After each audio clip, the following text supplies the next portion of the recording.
because when I first started making money, and it was, my salary or my earnings were published all over the place. I mean, the first year I was like, really? Did I make that much money? Oh my God. It was very difficult for me to figure out where my boundaries were because I'd grown up poor and didn't have anything. So it's easy when you don't have anything and people ask you for money. They say, I need $500. And you say, I don't have it because I'm just trying to get my rent paid. It's harder when your multi-million-dollar salary is now in the paper and you get a lot of friends and cousins you didn't have before. So how do you set boundaries for yourself? I was having trouble setting boundaries for myself for even strangers. People would just show up at my door in Chicago and say, Oprah, I left my husband, please help me. And I would, because she knows I have it. So don't try that now, though, okay? Don't try that now. I figured it out. So what I learned is that, the reason why people keep showing up is because my intention is to make them think that I'm such a nice person that you can ask me for anything, you can get me to do anything. I'm gonna say yes, I'm gonna say yes. So when Stevie called me this time, I thought I'd try out my first no on Stevie. Let's start big. He wanted me to donate some money to a charity, and I didn't want to donate to the charity because I have my own charities and I care about a lot of people, but the problem is when you have money, everybody thinks you just want to give to everything. So every letter I ever get starts with, we know you love the children. Yes, I do love the children, but somebody else is going to have to help the children. So I said to Stevie, no. And as a person who has that disease to please, I was waiting for him then to say, I will never speak to you again. I will never call you. I will never sing a song for you. And he didn't. He just said, okay. Okay? Okay, it's okay? He said, okay, check you later. And what I learned from that is, many times you will have angst and worry about things and put yourself in a state, like someone said this morning because their phone went off, they were mortified over a phone, I said, really? You will put yourself in a state when the other person really isn't even thinking about you. So learning that I could specifically determine for myself what the boundaries were for me, what I wanted to do, give my money, give my time, give of my service to who I wanted to give it to when I did, that I get to make that decision. And just because you get 100 requests a week doesn't mean you have to try to fulfill all of that. Just because you have all of these demands on your time and on you doesn't mean that you have to say yes. You get to decide because you're the master of your fate. The captain of your soul, as William Ernest Henley said in Invictus. And understanding that really changed the meaning of my life in that I was no longer driven by what other people wanted me to do, but took charge of my own destiny, making choices based upon what do I feel is the next right move for me. Quincy Jones had, I would not even say an important role, I would say the role in my acting career. Quincy Jones discovered me. And it's so interesting to me because when I was working as a television newswoman in Baltimore, and really all I wanted to do was be an actress, but I was doing television, and I felt at the time, well, I can't quit this job because this is what everybody else wants to do. And if I quit this job, what am I going to do? And I was going to a speech coach at the time that the station had sent me to. The broadcasting school, they sent everybody to the same woman. And I was telling her, I really don't want to do this. What I really want to do is act. And she says, my dear, you don't want to act. Because if you wanted to act, you'd be doing it. What you want to be, my dear, is a star. Because if you wanted to act, you'd be waiting tables in New York. And I thought, now why am I going to wait tables if I'm already working in TV? So I said, well, what I think is going to happen is I will be discovered. because I wanted so badly, somebody's going to have to discover me. And she said, you just dream. You dream, you're a dreamer. So when it happened, I called her up. I said, you will not believe this. I got discovered. And it really was a discovery. It's like one of those Lana Turner stories, only it wasn't a drugstore. He was in his hotel room, saw me on TV. It was unbelievable. So the interesting thing about that is that I truly believe that thoughts are the greatest vehicle to change power and success in the world. Everything begins with thoughts. I mean, the chairs that we're sitting in, the room that we're in, all started because somebody thought it. So I thought up The Color Purple for myself. I know this is going to sound strange to you. I read the book. I got so many copies of that book. I passed the book around to everybody I knew. If I was on the bus, I'd pass it out to people. And when I heard that there was going to be a movie, I started talking it up for myself. I didn't know Quincy Jones or Steven Spielberg or how on earth I would get in this movie. I'd never acted in my life, but I felt it so intensely that I had to be a part of that movie. I really do believe I created it for myself. I wanted it more than anything in the world and would have done anything to do it. Anything to do it. Turn your wounds into wisdom. You will be wounded many times in your life. You'll make mistakes. Some people will call them failures. But I have learned that failure is really God's way of saying, excuse me, you're moving in the wrong direction. It's just an experience.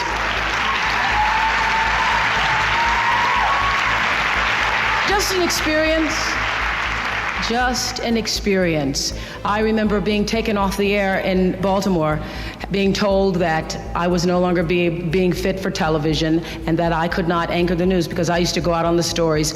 And my own truth was, even though I'm not a weeper, I would cry for the people in the stories, and which really wasn't very effective as a news reporter, to be covering a fire and crying because the people lost their house. And it wasn't until I was demoted as a on-air anchor woman and thrown into the talk show arena to get rid of me that I allowed my own truth to come through. And the first day I was on the air doing my first talk show back in 1978, it felt like breathing, which is what your true passion should feel like. It should be so natural to you.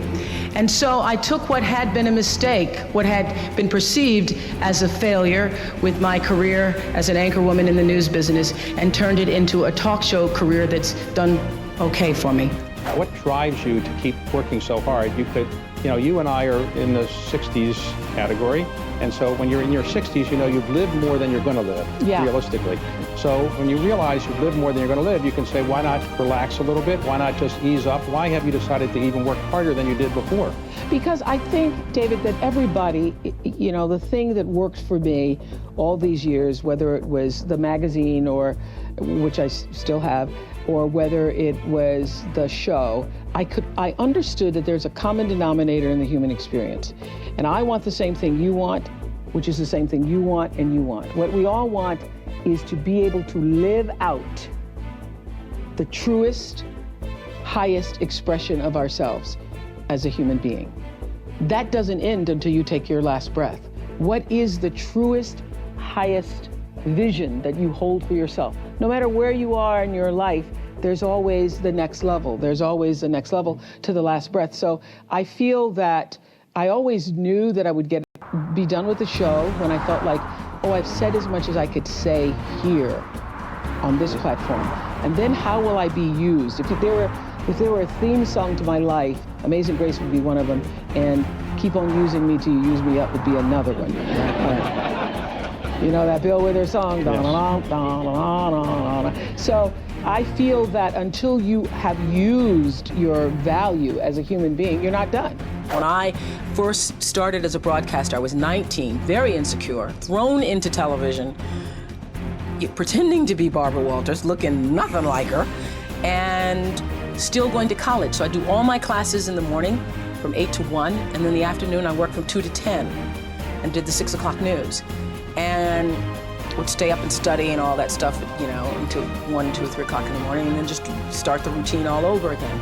And my classmates were so jealous of me that I remember like taking my little $115 paycheck and at the time I thought it was really a lot, but taking $115 and trying to appease them. I would like always, anytime anybody needed money, I was always offering, oh, you need $10? Or taking them out for pizza, ordering pizza for the class and things like that. Trying to, that whole disease to please, that's where it was the worst for me, I think, because I wanted to be accepted by them and could not be. Because first of all, I didn't have the time. They wanted me to pledge and I didn't have the time to pledge. I didn't have the time to be a part of all the other college activities or a part of that whole lifestyle. And it was very difficult for me socially. Really one of the worst times of my life, because I was trying to fit in school and be a part of that culture, but also trying to build a career in television. It's very difficult for me to even see myself as successful, because I still see myself as in the process of becoming successful. To me, successful is getting to the point where you are absolutely comfortable with yourself. And it does not matter how many things you have acquired. The ability to learn to say no and not to feel guilty about it, to me, is about the greatest success I have achieved. The fact that I have, in the public side, done whatever is fine. It's all a part of a process for growing for me. But to me, to have the kind of internal strength and internal courage it takes to say, no, I will not let you treat me this way, is what success is all about. It's the same thing that prevents you from being abused as a child, that prevents you from being abused as an adult, that allows you to build success for yourself. I will not be treated this way. I demand only the best for myself. You are worthy to say no. That it's okay if you say no. It's okay if you say no and then people don't like you. That's really okay. The important thing is how you feel about what you're doing, how you feel about yourself. It's a long struggle, though. It's a long struggle. And I'm just hoping that, in the work that I do on the show and the speaking that I do around the country, and that young people who are watching this can get the lesson sooner than I did. Because it's painful, because you keep repeating it over and over and over until you get it right. And what I found is that every time you have to repeat the lesson, it gets worse. Because I call it God trying to get your attention, the universe trying to get your attention. So we didn't get your attention the first time, so we're gonna have to hit you a little harder this time. So I'm still doing it, I'm still learning. Create the highest, grandest vision possible for your life, because you become what you believe. When I was a little girl, Mississippi, growing up on the farm, only buckwheat is a role model, watching my grandmother boil clothes in a big iron pot through the screen door because we didn't have a washing machine and made everything we had. I watched her and realized somehow inside myself and the spirit of myself that although this was segregated Mississippi and I was colored and female, that my life could be bigger, greater than what I saw. I remember being 4 or 5 years old. I certainly couldn't articulate it, but it was a feeling, and a feeling that I allowed myself to follow. I allowed myself to follow because if you were to ask me what is the secret to my success, it is because I understand that there is a power greater than myself that rules my life. And in life, if you can be still long enough in all of your endeavors, the good times, the hard times, to connect yourself to the source. I call it God, you can call it whatever you want to, the force, nature, Allah, the power. If you can connect yourself to the source and allow the energy that it is your personality, your life force, to be connected to the greater force, anything is possible for you. I am proof of that. I think that my life, the fact that I was born where I was born and the time that I was and have been able to do what I've done, speaks to the possibility, not that I am special, but that it could be done. I remember when I started the school and I said to my beloved friend, Maya Angelou, I said, Maya, I'm just so proud that I was able to create the school. And I said, this is going to be my greatest legacy. And Maya said to me, you have no idea.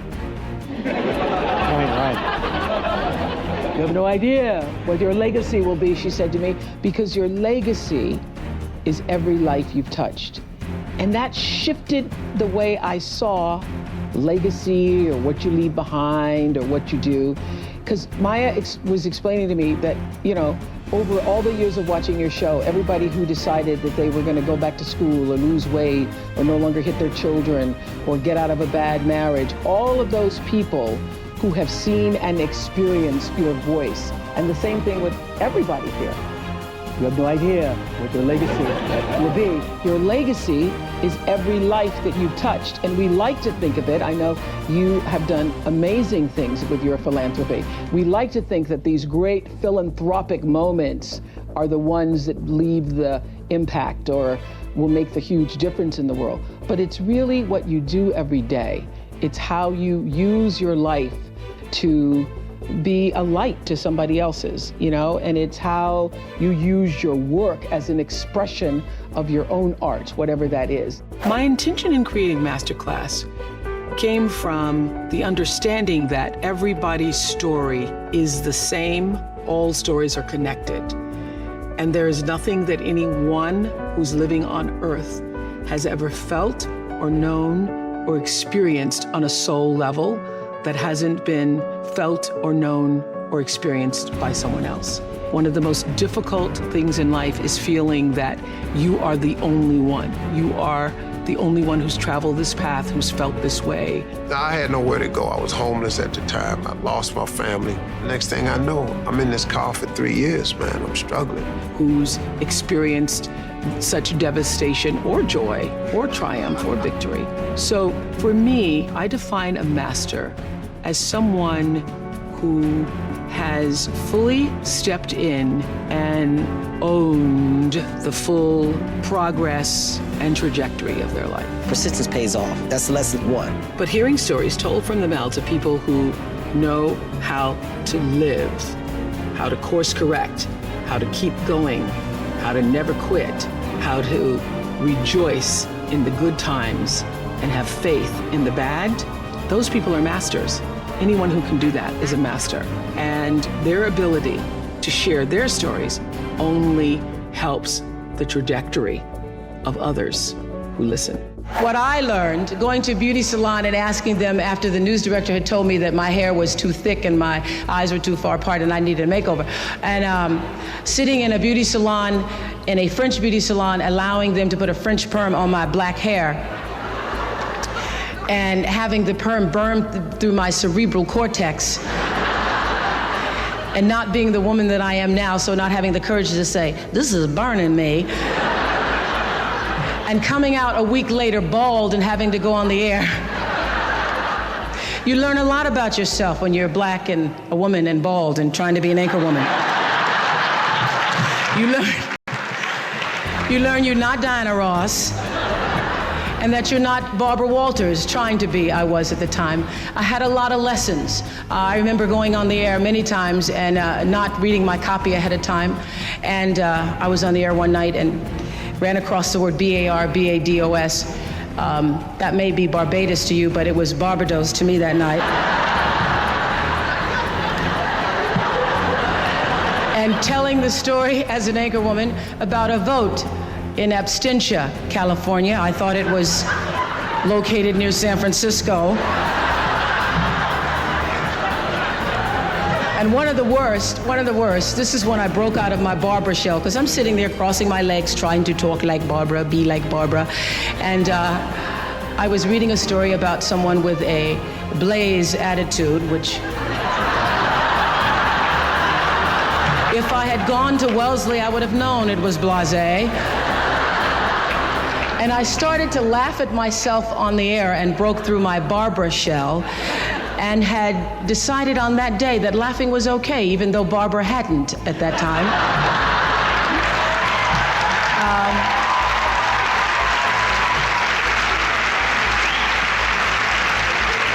And it was through my series of mistakes that I learned that I could be a better Oprah than I could be a better Barbara. And I allowed Barbara to be the mentor for me, as she always has been. And I decided then to try to pursue the idea of being myself. And I am just thrilled that I get paid so much every day for just being myself. But it was a lesson long in coming, recognizing that I had the instinct, that the inner voice that told me that you need to try to find a way to answer to your own truth was the voice I needed to be still and listen to. Get this, this is just, remember this, because this will happen many times in your life. When people show you who they are, believe them the first time, not the 29th time. That's particularly good when it comes to men's situations, because when he doesn't call back the first time, when you're mistreated the first time, when you see someone who shows you a lack of integrity or dishonesty the first time, know that that will be followed by many, many, many other times that will, at some point in life, come back to haunt or hurt you. When people show you who they are, believe them the first time. Live your life from a point of view of truth, and you will live your life from truth, and you will survive everything. Everything. I believe even death. You will survive everything if you can live your life from a point of view of truth. Close your eyes for a moment, will you please? And breathe with me. Just close your eyes. And if you will, put your thumb to your middle finger and gather your other fingers around. And let's feel the vibration and pulse of your personal energy as you take 3 deep breaths with me. Inhale. And as you exhale, just feel the vibration, energy, blood pulsating through your body, through you. And another inhale.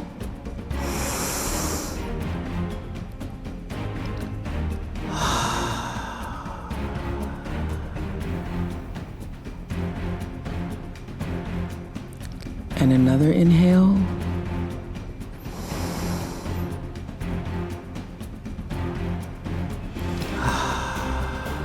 And keep your eyes closed.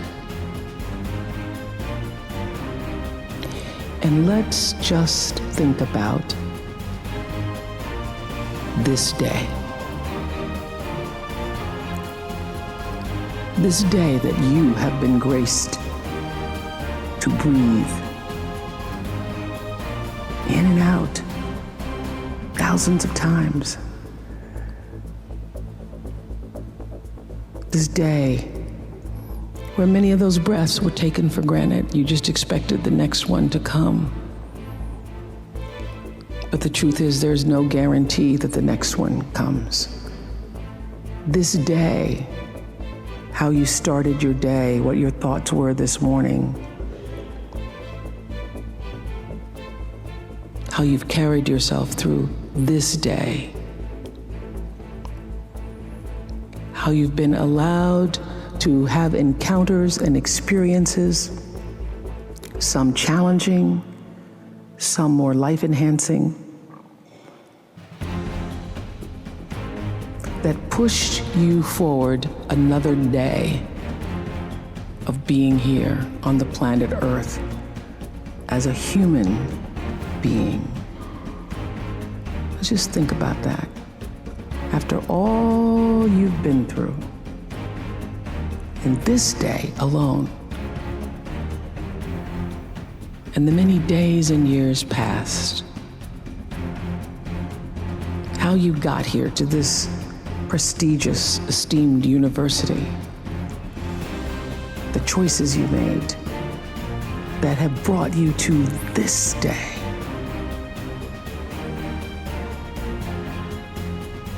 Open your heart and quietly to yourself, say the only prayer that's ever needed. Thank you. Thank you. Thank you. You're still here. And you get another chance this day do better and be better. Another chance to become more of who you were created and what you were created to fulfill. Thank you. Thank you guys so much for watching. I made this video because Charlene Benton asked me to. If there's someone you'd like me to profile in their future top 10, please check out the link down in the description below and you can cast your vote on who we should do next. I also want to give a quick shout out to Megan Lofton. Megan, thank you so much for picking up a copy of my book, Your One Word, and doing the review and posting it on your YouTube channel as well. I really appreciate it. I really appreciate the support, and I'm so glad you enjoyed the book. Thank you guys again for watching. I believe in you. I hope you continue to believe in yourself and whatever your one word is. Much love. I'll see you soon.